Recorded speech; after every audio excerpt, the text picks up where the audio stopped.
finalement, on se rend compte que c'est peut-être nécessaire. Et je vais raconter une anecdote pour illustrer ça. Chaque étudiant qui reçoit une bourse du Monbusho, donc du ministère de l'Éducation japonaise, lorsqu'il arrive sur le sol japonais, on le met dans une école de japonais. Donc il apprend le japonais pendant 3 mois, tous les jours. Donc c'est merveilleux parce qu'on est là à Tokyo, au Japon, on est là pour apprendre le japonais, on est dans le japonais du matin au soir.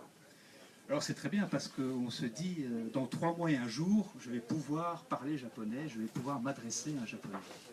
Et 3 mois et un jour plus tard, on se rend compte qu'effectivement, on peut baragouiner un petit japonais, on peut poser une question à un commerçant, et ce commerçant nous répond en japonais, et on sent qu'il a répondu factuellement à la question qu'on a posée. Donc on est content, mais quand même il y a quelque chose. On se dit mais c'est bizarre, il ne répond pas tout à fait à la question que j'ai posée, il parle à côté.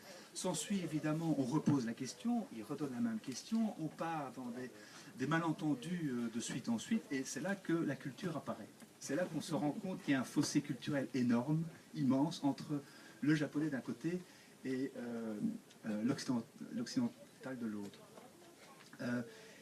Et que, oui, toute cette culture passe évidemment dans la langue, toute cette culture habille les mots, et c'est pour ça qu'évidemment, comme tout le monde le sait, quand un japonais vous dit oui, ça ne veut pas dire qu'il est d'accord, ça veut simplement dire oui, je vous entends. Bon, alors, évidemment, c'est rien que ça, c'est rien que cette